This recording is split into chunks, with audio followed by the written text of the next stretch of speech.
জি, আমি ফয়সাল করিম মাসুদ। বিগত 12ই ডিসেম্বর ওসমান হাদির নামে যে ব্যক্তির হত্যা মামলার আসামি আমাকে করা হয়েছে। আসলে আমি এই মামলার সাথে এই ওসমান হাদির যে হত্যা, এই হত্যার সাথে আমি কোনোভাবে প্রত্যক্ষ বা পরোক্ষভাবে জড়িত না। এটা পুরোটাই একটা মিথ্যা বানোয়াট একটা নিউজ বা যেটাই বলেন আসামি আমাকে করা হয়েছে। করার পিছনে বেশ কিছু কারণ আছে, কারণ আমি তার প্রচারণায় ছিলাম। আমি তার অফিস বলেন, আড্ডাখানা বলেন, যেটাই বলেন আমি সেখানে ছিলাম।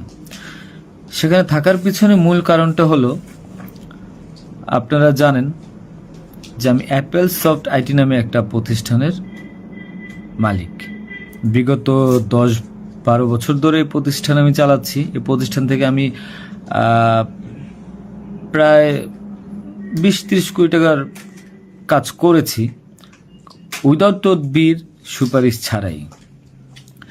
কারণ আমি ব্যাটল অফ 71-এর প্রতিষ্ঠাতা। ব্যাটল অফ 71-এর মতো একটি গেম বানিয়ে আমি বাংলাদেশে জাতীয় পুরস্কারও পেয়েছি। আমি সফটওয়্যার ইঞ্জিনিয়ার, আমি এমবিএও করেছি। এখন কথা হচ্ছে সেটা না, কথা হচ্ছে যে আমি সেখানে কেন গেলাম। সরকার পতনের পর আমার ব্যবসা প্রতিষ্ঠানে অনেক লস হয়, যেখানে আমি ঋণগ্রস্ত হয়ে যাই। তো আমি কিছু কাজ, নতুন কাজ, আইটির কাজ জমা দিয়েছি। তো আমি তাদেরকে জমা দেওয়ার পর আমি দেখলাম যে তদবির সুপারিশ এখন দরকার হবে, কারণ যেহেতু আমার ব্যক্তিগত প্রোফাইলে এখন কোনো কাজ হচ্ছে না। তো আমি ওসমান হাদির ওখানে যাই, তার সাথে কথা বলি। বলার পর সে আমাকে আশ্বস্ত করে বলে যে সে আমাকে কাজ পাইয়ে দিবে। এই বাবদ সে 5 লাখ টাকাও চায়। আমি 5 লাখ টাকা দিই তাকে। নগদ চেয়েছিল, আমি নগদই দিয়ে দিয়েছি। দেওয়ার পর সে আমাকে বললো, ভাই আপনি অ্যাজ এ ডোনার হিসাবে আপনি আমার যেই প্রোগ্রামগুলো হয় নির্বাচনী প্রচারণা, একটা অফিস দিয়েন, বা প্রচারণে মাঝে মধ্যে একটু ছেলে পেলেরে হাদিয়ে দিয়েন। তো সে হাদিয়েই বলে আসলে বেসিক্যালি।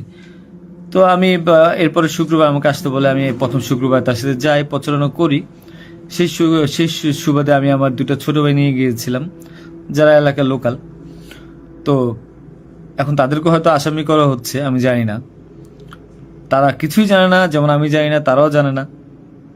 তো তারপর তাকে আমি 5,000 টাকা দিই। তার সাথে যে ছেলেটা আছে জাবের, তাকে জিজ্ঞাসা করলে জানতে পারবেন, সবার সামনে আমি দিয়েছি, এবং হাদিয়া হিসেবে সে খুব হাসি মুখে এটা গ্রহণ করেছিল। তারপর ওই দিনের খাওয়া দাওয়া শেষ, প্রোগ্রাম শেষ, আমরা চলে আসি। এরপর আমি আমার ব্যক্তিগত কাজে, নানা কাজে ব্যস্ত ছিলাম। হাদি একদিন ফোন দিয়ে আমাকে বলে, ভাই 16ই ডিসেম্বর আসছে, আপনার সাথে কিছু কথা আছে, আপনি আসেন। তার হোয়াটসঅ্যাপ মেসেজটা চেক করে দেখলে জানতে পারবেন। আমি কিন্তু তার নেক্সট শুক্রবার দিন, মানে আমি বৃহস্পতিবার দিন আমি কিন্তু যাইনি। সে আমাকে ফোন দিয়ে নিয়েছিল যে আপনি আসেন, এসে আপনি দেখেন যে আপনার সাথে কিছু কথা আছে, আপনার কাজটার বিষয়ে কিছু কথা আছে, আর আমাদের 16ই ডিসেম্বর প্রোগ্রামে আপনি একটু হেল্প লাগবে। তো আমি যাই। সাথে আমার বেসিক্যালি আমি বাইক চালাইতে পারি না, সেজন্য আমার যে বাইক, সেই বাইকের একজন চালক ছিল, ওটা আমার খুব ক্লোজ ছোট ভাই, আমার খুব স্নেহের, আলমগীর। এবং তাকে নিয়ে যাই সাথে করে।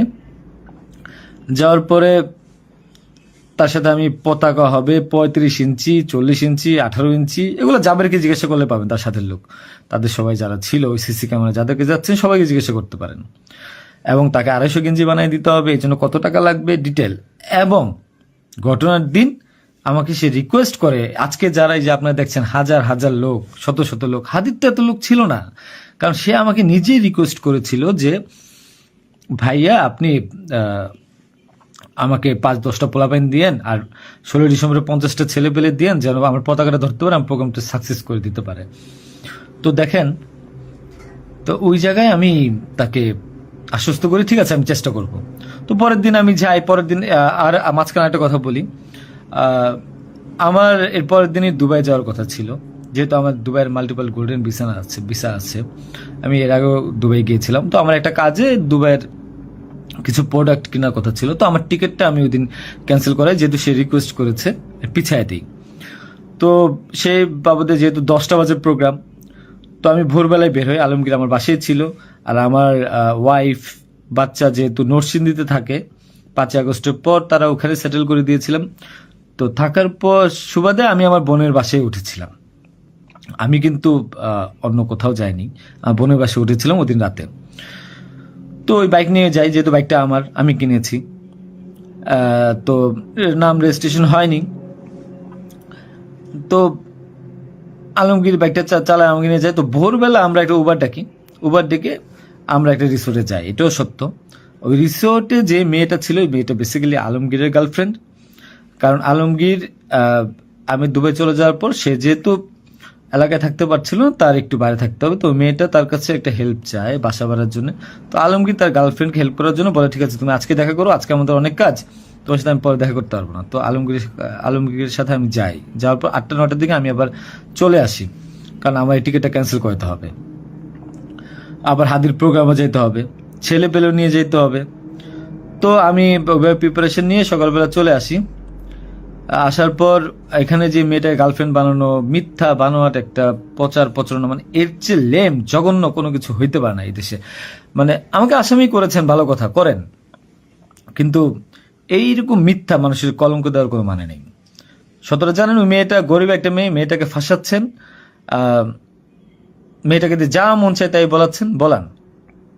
এখন কথা হলো যে আমি প্রোগ্রাম করেছি হাদিকে, যে ওই দিন কথা বলেছি, এবং ওই দিন আমি তাকে আবার 10,000 টাকা দিয়েছি, পোলাপানকে খাওয়াই দিয়েন। আমি আমার বাইক নিয়ে যাই, কে বা কারা এই হত্যাকাণ্ড ঘটেছে আমি জানি না। আমি 10 মিনিট আগে তার কাছ থেকে বিদায় নিয়ে চলে আসি। আসার পর আমি বাসায় আসি, যেহেতু আমি যাব দুবাই, আমি টিকিট ক্যান্সেল করেছি। আপনারা দুবাইয়ের টিকিটগুলো দেখতে পারেন। আমি একটু দেখাই একটা জিনিস আপনাদেরকে।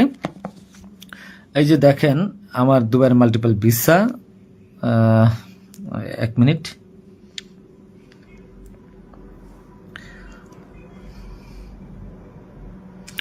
এই যে দেখেন আমার দুবাইয়ের মাল্টিপল ভিসা। হ্যাঁ, ওকে, আমি এখান থেকে ক্যামেরা যেহেতু দেখা যায় না, আমি এখান থেকে দেখাই। এই যে দুবাইয়ের মাল্টিপল ভিসা আমার স্পষ্ট আছে, দেখেন। ঠিক আছে, দেখেন। আরো ভালোভাবে যদি দেখাইতে চাই তাহলে দেখতে পারবেন কিনা আমি জানি না, একটু ভালোভাবে দেখেন। যাই হোক, এটা আমার দুবাইয়ের ভিসা। তো এরপর আমি এই যে আমার দুবাইয়ের ভিসা, আমার ওই দিন টিকিট ক্যান্সেল করি এবং আমি যাবো আমার কাছে বিদায় নিই। স্বাভাবিক, আমার ভাগিনা একটা আছে 5 বছর বয়স, সে আমার মোবাইলটা ফেলে দেয়। মোবাইলটা ফেলে দেওয়ার কারণে যেটা হয়েছে যে আমার এই মোবাইলটা নেওয়ার জন্য আমার 2 ভাগিনা খুব দৌড়ঝাঁপ করে মোবাইলটা নিয়ে আসে। আমার কাঁধে ব্যাগ ছিল, এখন ব্যাগকে অস্ত্রের ব্যাগ বানিয়ে দিচ্ছে, কিচ্ছু করার নেই আমার, যা বলবে তাই সত্য। আর আমার বাইকের নাম্বার প্লেট চেঞ্জ করে নাম্বার ম্যানহোল থেকে উদ্ধার করা, আমার বাবা 2বার ব্রেন স্ট্রোক করছে, তাকে দিয়ে উদ্ধার করানো, এটা কোন নাটক আমি জানি না। তো তারপর এই তো বাইক উদ্ধার দেখলাম, এগুলা দেখলাম, এরপর আমি বিদায় নিয়ে চলে আসি।